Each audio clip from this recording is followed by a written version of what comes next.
Assalamualaikum anak-anak. Bagaimana kabar kalian hari ini? Semoga anak-anak dalam keadaan sehat dan masih tetap semangat untuk menjalani aktivitas.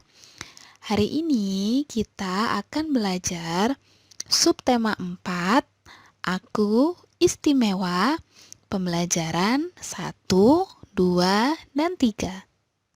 Pertama, kita akan belajar tentang keberagaman di sekitar kita. Coba lihatlah Udin dan teman-teman. Mereka semua berbeda. Mereka berbeda fisik. Mereka berbeda sifat. Mereka juga berbeda budaya. Ada banyak perbedaan lainnya, tetapi mereka tetap berteman. Setiap orang terlahir istimewa. Perbedaan itu adalah rahmat Tuhan dan kita harus mensyukurinya. Nah, apakah anak-anak tahu apa saja sih macam-macam perbedaan yang ada di sekitar kita? Coba kalian perhatikan ya. Perbedaan ada bermacam-macam. Ada perbedaan fisik, perbedaan sifat, perbedaan kegemaran, dan yang lainnya. Setiap orang memiliki perbedaan. Perbedaan adalah anugerah dari Tuhan yang harus kita syukuri. Yang pertama, kita akan belajar contoh perbedaan fisik. Perbedaan fisik adalah perbedaan yang bisa kita ketahui dengan melihat orang lain di sekitar kita. Nah, coba perhatikan gambar-gambar berikut ya. Perbedaan yang bisa kita lihat dari gambar adalah warna kulit. Ada yang berwarna kulit terang, ada juga yang berwarna kulit gelap. Kita juga bisa melihat perbedaan warna rambut. Ada yang berambut hitam, berambut coklat, ada yang berambut terang. Nah, coba kalian lihat di sekitar kita. Apa sih warna rambut orang-orang di sekitar kita? Apakah sama atau berbeda? Misalkan, rambut nenek dengan rambutmu. Kalau rambut nenek ada yang sudah berwarna putih, sedangkan rambutmu masih berwarna hitam. Kemudian, ada perbedaan bentuk wajah. Ada yang wajahnya bulat, ada juga wajahnya yang sedikit lonjong. Nah, setiap orang memiliki bentuk wajah dan yang berbeda. Kemudian, perbedaan bentuk tubuh. Ada yang kurus, ada yang gemuk. Ada juga yang tinggi dan ada yang tidak terlalu tinggi. Nah, meskipun ada perbedaan fisik, tetapi kita harus tetap saling menghargai. Kita tidak boleh mengejek teman karena perbedaan yang mereka miliki, karena perbedaan adalah anugerah dari Tuhan. Berikutnya, ada contoh perbedaan sifat atau karakter. Perbedaan sifat atau karakter adalah perbedaan yang kita ketahui setelah kita mengenal orang lain dan melihat kebiasaan yang dilakukan oleh orang tersebut. Kita bisa tahu sifat teman atau keluarga karena sering melakukan kegiatan bersama. Contohnya, ada teman kita yang sangat ceria dan suka tertawa. Ada juga teman kita yang suka menolong. Ada juga anak-anak yang masih pemalu dan tidak percaya diri. Kemudian ada juga anak yang suka menangis. Nah, itu adalah contoh sifat yang ada di sekitar kita. Dalam keluarga, setiap anggota keluarga juga memiliki sifat yang berbeda. Contohnya, ayah memiliki sifat yang tegas. Ibu memiliki sifat penyabar. Kemudian kakak suka menolong. Nah, itu adalah perbedaan sifat. Sifat juga ada yang baik, ada yang jelek. Sifat yang jelek atau sifat yang tidak baik, misalkan mudah marah, usil pada teman, suka menjahili. Nah, itu adalah contoh sifat yang tidak baik. Oleh karena itu, anak-anak tidak boleh memiliki sifat yang tidak baik ini ya. Selanjutnya adalah contoh perbedaan kegemaran atau kesukaan. Perbedaan kegemaran atau kesukaan adalah perbedaan yang dapat kita ketahui dengan melihat kebiasaan atau hal yang sering orang lain lakukan. Misalnya, perbedaan warna yang disukai, perbedaan makanan yang disukai, dan perbedaan kegiatan yang disukai. Setiap orang memiliki kesukaan yang berbeda-beda. Contohnya, ada yang suka warna kuning, ada yang suka warna merah. Ketika di rumah, setiap anggota keluarga juga memiliki perbedaan kesukaan. Contohnya, ibu suka warna biru, kakak suka warna merah, ayah suka warna hijau, dan kamu suka warna ungu. Setiap keluarga juga memiliki perbedaan makanan kesukaan. Misalnya, ayah menyukai sambal goreng, ibu menyukai tumis kangkung, kakak menyukai ayam goreng, sementara kamu menyukai sayur sop. Meskipun berbeda makanan kesukaan, mereka tetap saling menghargai. Dalam keluarga biasanya sering makan bersama dan juga tidak pilih-pilih makanan. Kita juga sangat menyukai masakan ibu. Meskipun makanan yang dimakan berbeda, tetapi keluarga tetap hidup dengan rukun. Kemudian setelah makan, membereskan peralatan makan bersama-sama. Setiap orang juga memiliki kegiatan yang disukai.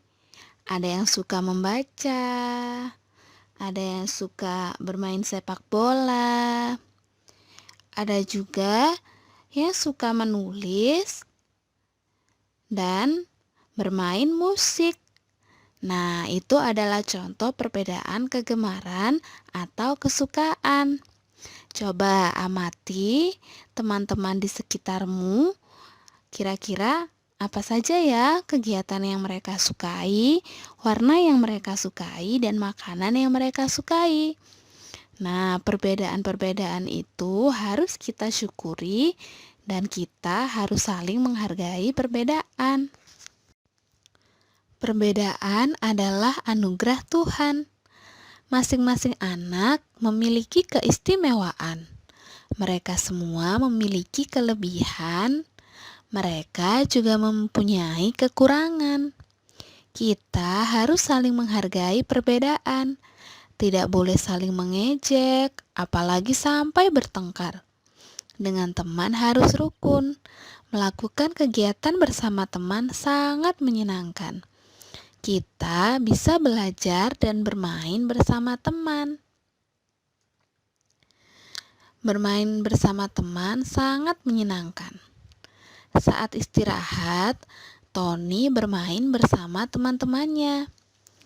Permainan yang mereka lakukan juga berbeda-beda.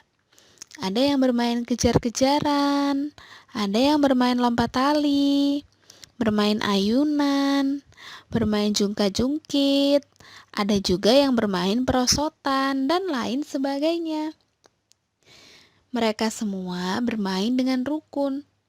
Meskipun berbeda permainan kesukaan, mereka saling menghargai. Mereka tidak saling memaksa dan tidak mengganggu. Nah, sikap Tony dan teman-temannya ini adalah sikap yang baik. Mereka juga melakukan permainan berjalan di balok titian. Berjalan di balok titian adalah permainan untuk melatih keseimbangan saat berjalan. Selain itu juga untuk menguatkan otot kaki. Nah, bagaimana ya caranya melakukan permainan berjalan di atas balok titian? Coba perhatikan penjelasan berikut ini. Cara melakukan gerakan berjalan di titian adalah: 1.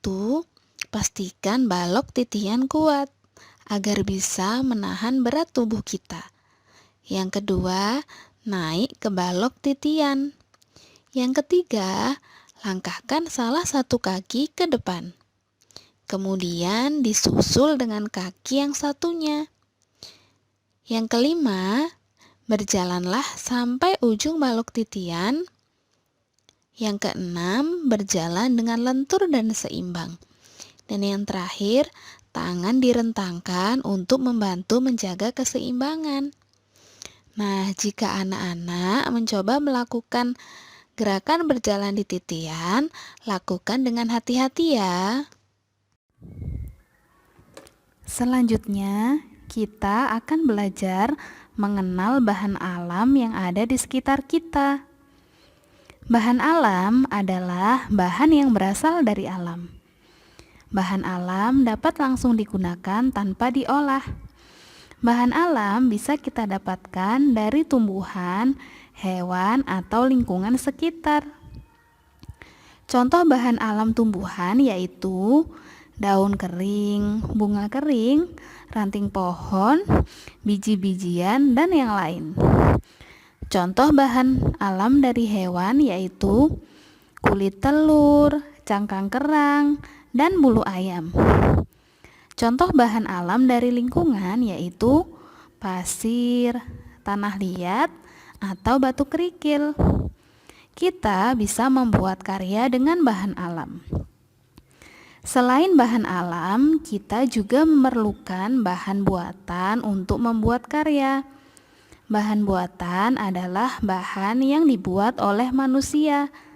Bahan buatan misalnya plastik dan kertas. Dengan bahan alam dan bahan buatan, kita bisa membuat karya.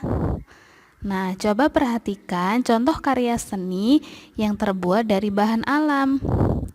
Kita bisa membuat gambar-gambar hewan menggunakan daun kering dan ranting pohon. Kita juga bisa memanfaatkan cangkang kerang untuk membuat karya seni seperti dalam gambar. Karya-karya seni yang ada dalam gambar ini terbuat dari bahan alam. Nah, jika anak-anak menemukan bahan alam di sekitar kita, anak-anak bisa memanfaatkannya untuk membuat karya seni. Nah, sekarang anak-anak sudah paham kan tentang bahan alam dan bahan buatan? Nah, selanjutnya kita akan belajar tentang penjumlahan bilangan. Coba perhatikan gambar ini. Edo memelihara 4 ekor ayam betina. Edo juga memelihara 4 ekor ayam jantan. Nah, banyak ayam seluruhnya ada 8 ekor. Contoh ini adalah contoh dari soal penjumlahan. Penjumlahan dilambangkan dengan tanda plus. Bilangan jika dijumlahkan akan bertambah banyak. Nah, cara penyelesaiannya dari penjumlahan tersebut adalah sebagai berikut. 4 ekor ayam betina ditambah 4 ekor ayam jantan. Jadi 4 ditambah 4 hasilnya adalah 8. Contoh selanjutnya, Ibu Edo mengumpulkan 5 telur. Edo mengumpulkan 2 telur. Jadi banyak telur seluruhnya ada 7 butir. 5 dikumpulkan oleh Ibu Edo dan 2 dikumpulkan oleh Edo. Sehingga 5 ditambah 2 sama dengan 7. Contoh berikutnya, kita akan belajar penjumlahan menggunakan gambar. Ada 2 gambar penggaris. Gambar yang sebelah kiri berjumlah 4 penggaris. Dan gambar sebelah kanan ada 2 penggaris. 4 ditambah 2 sama dengan 6. Gambar selanjutnya ada gambar buku. Gambar pertama ada 5 buku. Dan gambar kedua ada 4 buku. 5 ditambah 4 sama dengan 9. Nah, sekarang anak-anak sudah paham kan tentang cara menjumlahkan?